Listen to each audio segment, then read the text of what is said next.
Praise the lord. ಎಲ್ಲರೂ ಚೆನ್ನಾಗಿದ್ದೀರಾ? ದೇವರ ನಾಮದಲ್ಲಿ, ಆತನ ಕೃಪೆಯಲ್ಲಿ, ಆತನ ದಯೆಯಲ್ಲಿ ನೀವೆಲ್ಲರೂ ಚೆನ್ನಾಗಿದ್ದೀರಾ ಎಂದು ನನಗೆ ಗೊತ್ತು. ಕಾರಣ ನಾವು ಸೇವಿಸುವ ದೇವರು ಜೀವವುಳ್ಳ ದೇವರು. ಅರ್ಥ ಆಯ್ತಾ ದೇವರ ಮಕ್ಕಳೇ? ಕಲ್ಲು ಬೊಂಬೆಗಳನ್ನು ನಾವು ನೋಡ್ತಾ ಇಲ್ಲ. ನಾವು ನೋಡ್ತಾ ಇರುವುದು ನಮ್ಮ ಕಣ್ಣುಗಳು ಪರ್ವತದ ಕಡೆಯಲ್ಲಿ ಎತ್ತಲ್ಪಡಬೇಕು. ಆತನನ್ನೇ ದೃಷ್ಟಿಸಿ ನೋಡುವವರಾಗಿದ್ದೇವೆ. ಕರ್ತನು ನಿಮ್ಮನ್ನು ಆಶೀರ್ವದಿಸಲಿ. ಬನ್ನಿ, ವಾಕ್ಯದ ಕಡೆಯಲ್ಲಿ ಹೋಗುವುದಕ್ಕಿಂತ ಮುಂಚೆ ಆತನ ನಾಮವನ್ನು ಮಹಿಮೆಪಡಿಸೋಣ. ಹೇಗೆ ಮಹಿಮೆಪಡಿಸುವುದು ಎಂದು ನಾವು ಯೋಚಿಸುವುದಕ್ಕಿಂತ ಪರಿಶುದ್ಧಾತ್ಮ ನಮ್ಮನ್ನು ಆಳ್ವಿಕೆ ಮಾಡಲಿ. ಬನ್ನಿ, ಕಣ್ಗಳನ್ನು ಮುಚ್ಚಿ ಕರಗಳನ್ನು ಜೋಡಿಸಿ ಆತ್ಮದಲ್ಲಿ ಆರಾಧನೆ ಮಾಡಲು ನಮ್ಮನ್ನು ಸಮರ್ಪಿಸೋಣ. ಬನ್ನಿ ದೇವರ ಮಕ್ಕಳೇ. ಹಾಲೆಲೂಯ. ರೀಬಾನ ಶಕರ ನಮನ ರೀಗಲ ಬಲ ಶವರ ಬರ ಬರ ಬರ ಸಾರಿ. ಪರಲೋಕದಲ್ಲಿರುವ ತಂದೆ, ಪರಿಶುದ್ಧವಾದ ನಿನ್ನ ನಾಮ. ಪರಲೋಕದಲ್ಲಿರುವ ತಂದೆ, ಪರಿಶುದ್ಧವಾದ ನಿನ್ನ ನಾಮ. ಮಹಿಮೆಗೂ ಯೋಗ್ಯನು ನೀ, ಸ್ತುತಿಗೆ ಯೋಗ್ಯನು ನೀ. ನಿನ್ನನ್ನೇ ಆರಾಧಿಸುವೆ ಸಪಾ. ಮಹಿಮೆಗೆ ಯೋಗ್ಯನು ನೀ, ಸ್ತುತಿಗಳಿಗೆ ಯೋಗ್ಯನು ನೀ. ನಿನ್ನನ್ನೇ ಆರಾಧಿಸುವೆ. ಆರಾಧನೆ ಆರಾಧನೆ ಆರಾಧನೆ ಆರಾಧನೆ. ಮನಶಕರ ನಮನರಿಗಲ ಬಲ ದೇವನೇ, ಯೂಟ್ಯೂಬನ್ನು ನೋಡುವವರ ಒಬ್ಬೊಬ್ಬರ ಮೇಲೆ ದೇವನೇ ನಿನ್ನ ಸಾನ್ನಿಧ್ಯ ಎಳೆದು ಬರಲಿ ಕರ್ತಾವೆ. ದೇವನೇ, ಪರಲೋಕದ ಅಂತರಿಕ್ಷದಲ್ಲಿ ಪರಿಶುದ್ಧಾತ್ಮನ ಐಕ್ಯತೆಯಲ್ಲಿ ಸೇವೆ ಮಾಡಲು ಕೃಪೆ ಕೊಡಪ್ಪ. ಕೇಳಿಸಿಕೊಳ್ಳುವವರು, ನೋಡುವವರಿಗೆ ದೇವನೇ ಒಂದು ಅದ್ಭುತ ಮಾಡಪ್ಪ. ಆಶೀರ್ವಾದ ದೊರಕಲಿ ದೇವನೇ. ನಿನ್ನ ನಾಮ ಮಹಿಮೆ ಹೊಂದಲಿ. ಎಲ್ಲ ಮಹಿಮೆ ನಿಂಗೊಬ್ಬನಿಗೆ ಸಲ್ಲಲಿ. ನನ್ನ ಜೀವವುಳ್ಳ ತಂದೆಯೇ, ಆಮೇನ್ ಆಮೇನ್. ಬನ್ನಿರಿ ದೇವರ ಮಕ್ಕಳೇ, ನಾವು ದೇವರನ್ನು ಸ್ತುತಿಸಿ ಕೊಂಡಾಡಿದೆವು. ಅದು ಚಿಕ್ಕ ಆರಾಧನೆ ಆಗಿರಬಹುದು, ದೊಡ್ಡದು ಆರಾಧನೆ ಆಗಿರಬಹುದು. ಸಬ್ಬತ್ ದಿನ ನಾವು ಆಲಯಕ್ಕೆ ಹೋಗುವುದಕ್ಕಿಂತ ಮುಂಚೆ ವಾಕ್ಯಗಳನ್ನು ಕೇಳಿ ಸೇವೆ ಮಾಡಿ ಹೋಗ್ತಾ ಇದ್ದೀವಲ್ಲ, ಅದು ಆತನ ನಾಮ ಇನ್ನು ಮಹಿಮೆ ಪಡಿಸುತ್ತದೆ. ದೇವರ ಸಾನ್ನಿಧ್ಯ ನಮ್ಮ ಮನೆಗಳಲ್ಲಿ ನಮ್ಮಲ್ಲಿ ಇಳಿದು ಬರಲಿ ಎಂದು ನಾನು ಯೇಸುವಿನ ನಾಮದಲ್ಲಿ ನಿಮ್ಮೆಲ್ಲರನ್ನು ಬ್ಲೆಸ್ ಮಾಡ್ತಾ ಇದ್ದೀನಿ. ಬನ್ನಿ, ಈ ದಿನಕ್ಕಾಗಿ ನಾವು ಏನು ಪ್ರಾರ್ಥನೆ ಮಾಡ್ತಾ ಇರೋದಂದರೆ, ಏನು ಈ ದಿವಸ ಸಂದೇಶ ಕೊಡ್ತಾ ಇರೋದಂದರೆ ನಂಬಿಕೆ, ಫೇತ್. ಅರ್ಥ ಆಯ್ತಾ ದೇವರ ಮಕ್ಕಳೇ? ಮತ್ತಾಯ 15ರಲ್ಲಿ 29-30 ಇಲ್ಲಿ ಮಾತನಾಡ್ತಾ ಇರೋದು ಯಾರು ಗೊತ್ತಾ? ಅನೇಕರನ್ನು ಯೇಸುಸ್ವಾಮಿನೇ ಮಾತಾಡ್ತಾ ಇರೋದು ಇಲ್ಲಿ. ಯೇಸುಸ್ವಾಮಿ ಗಲಿಲೆಯ ಸಮುದ್ರದ ಬಳಿ ಕುಳಿತಿರುವಾಗ ಅನೇಕ ಕುಂಟರು, ನೀವು ಓದಿಕೊಳ್ಳಿ, ಮತ್ತಾಯ 15:29-39 ಓದಿಕೊಂಡರೆ ನಿಮಗೆ ಅರ್ಥ ಆಗುತ್ತದೆ. ಅರ್ಥ ಆಯ್ತಾ ದೇವರ ಮಕ್ಕಳೇ? ಇಲ್ಲಿ ಯೇಸುಸ್ವಾಮಿ ಗಲಿಲೆಯ ಸಮುದ್ರದ ಬಳಿ ಕುಳಿತುಕೊಂಡಿರುವಾಗ ಅನೇಕ ಕುಂಟರು, ಕುರುಡರು, ಮೂಕರು, ಇಲ್ಲದೆ ಇರುವವರು ಎಲ್ಲರೂ ಬಂದು ಯೇಸುವಿನ ಪಾದಗಳ ಬಳಿಯಲ್ಲಿ ಕುಳಿತುಕೊಳ್ತಾರೆ. ಇವರೆಲ್ಲರನ್ನು ದೇವರು ಯಾವ ಸಿಚುವೇಶನ್ಸ್ನಲ್ಲಿ ಇವರು ಬಂದಿದ್ರೋ ಪ್ರತಿಯೊಬ್ಬರನ್ನು ಯೇಸುಸ್ವಾಮಿ ಇಲ್ಲಿ ವಾಸಿ ಮಾಡ್ತಾರೆ, ಸ್ವಸ್ಥತೆ ಕೊಡ್ತಾರೆ, ಹೀಲಿಂಗ್ ಮಾಡ್ತಾರೆ. ಅರ್ಥ ಆಯ್ತಾ ದೇವರ ಮಕ್ಕಳೇ?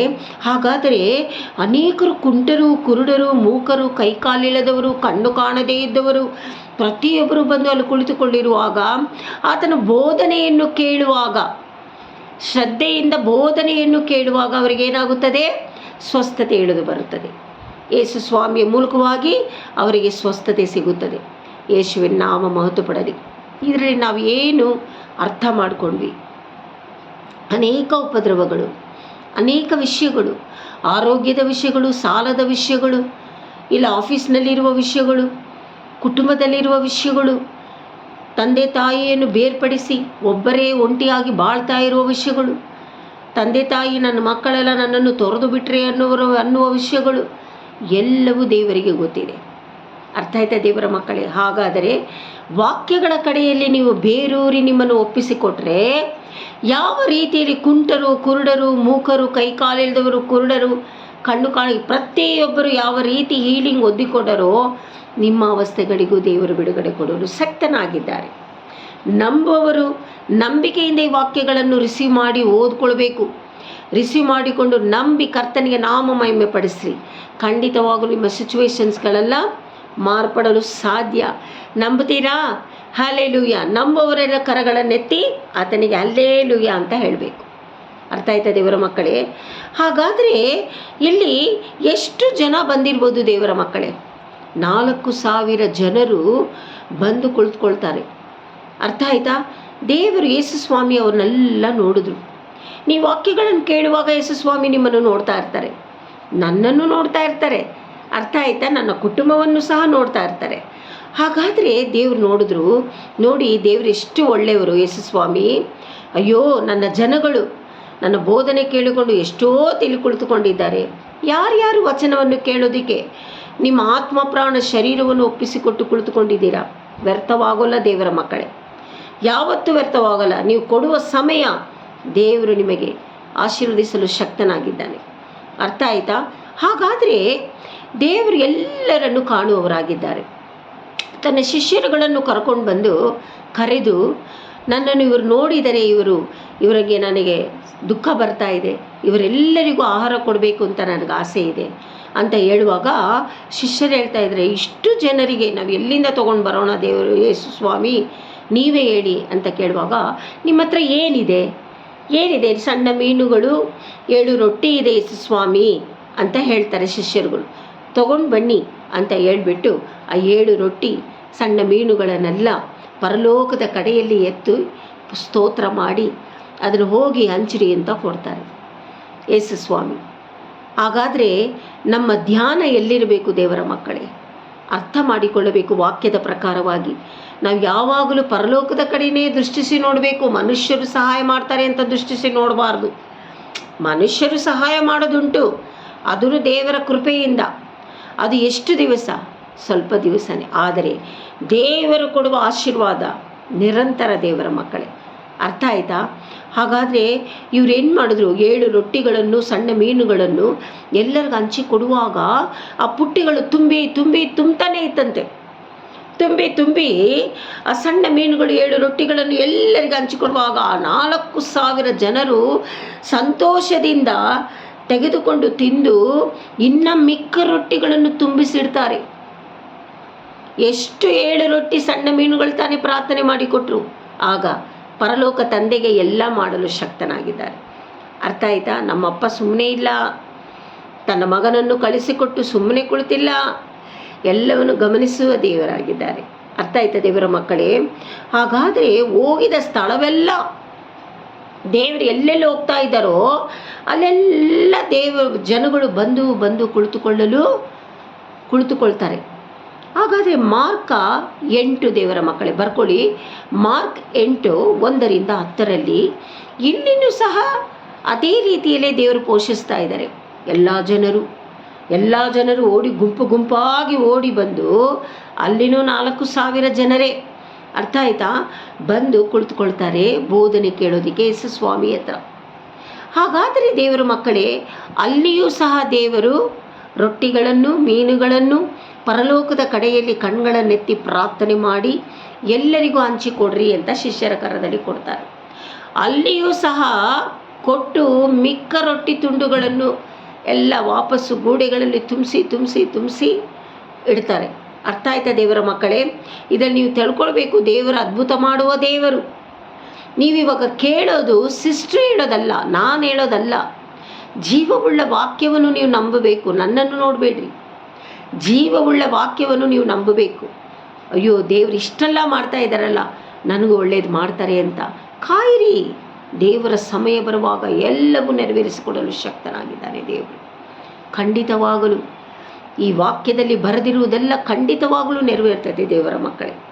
ಅರ್ಥ ಆಯ್ತಾ?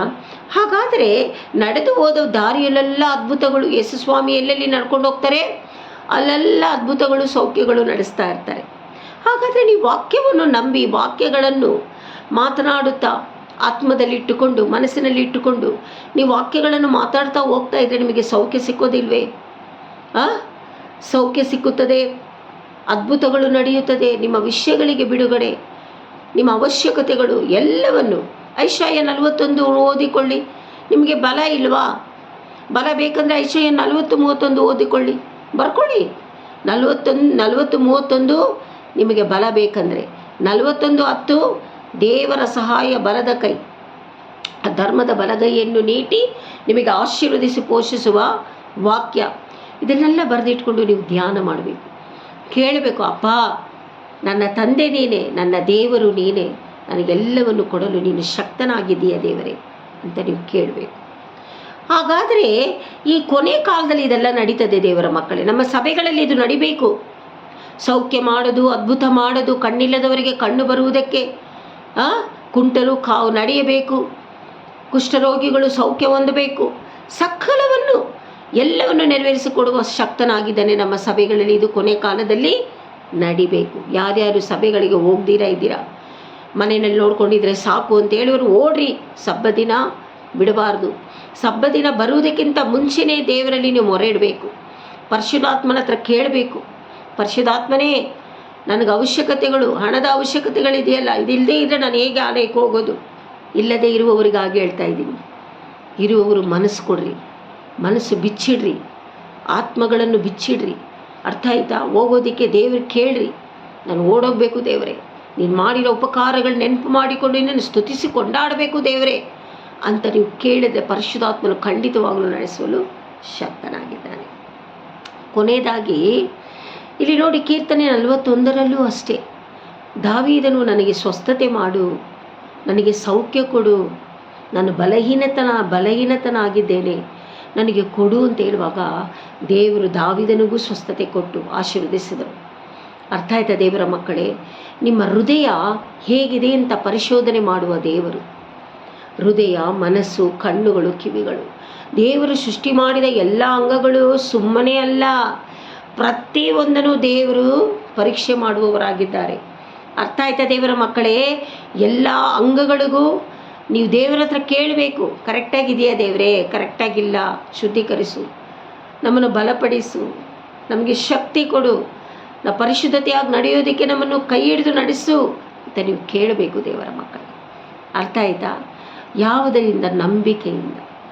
ನಂಬಿಕೆಯಿಂದ ನೀವು ಕೇಳುವಾಗ ದೇವರು ಖಂಡಿತವಾಗಲೂ ನಿಮಗೆ ಇದೆಲ್ಲ ನಡೆಸುವ ಶಕ್ತನಾಗಿದ್ದಾನೆ. ಅದ್ಭುತಗಳು ನಡೆಸ್ತಾರೆ.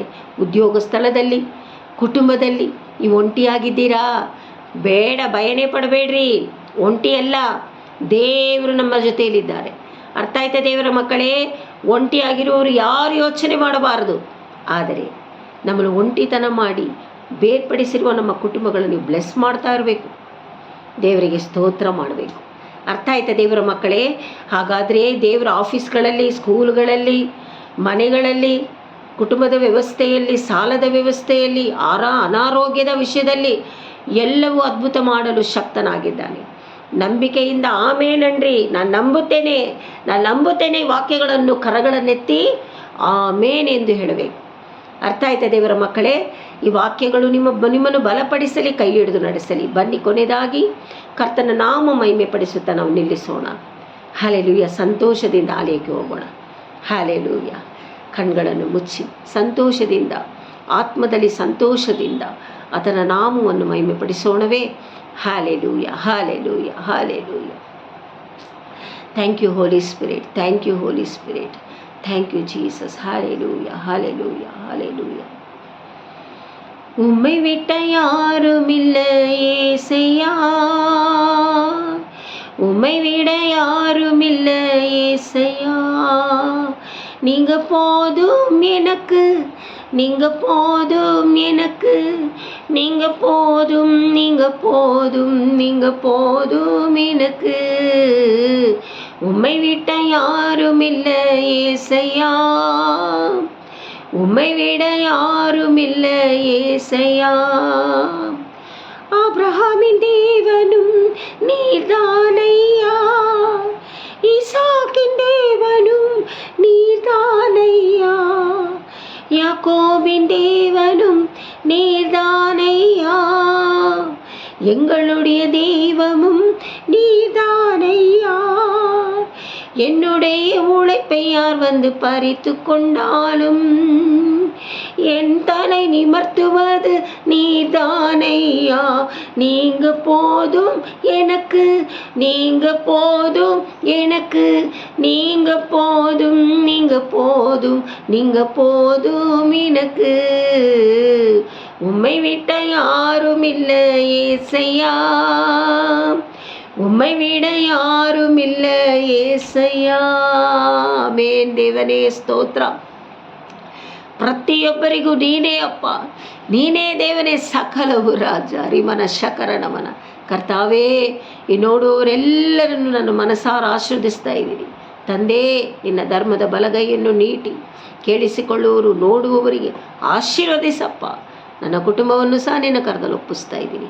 ಆಶೀರ್ವದಿಸು, ಅನುಗ್ರಹಿಸು. ಎಲ್ಲ ಮಹಿಮೆ ನಿನಗೊಬ್ಬನಿಗೆ ಸಲ್ಲಬೇಕಪ್ಪ. ತಗ್ಗಿಸ್ತೀನಿ ನನ್ನ ಜೀವವುಳ್ಳ ತಂದೆಯೇ. ಆಮೇನ್. ಥ್ಯಾಂಕ್ ಯು ದೇವರ ಮಕ್ಕಳೇ. Enjoy today.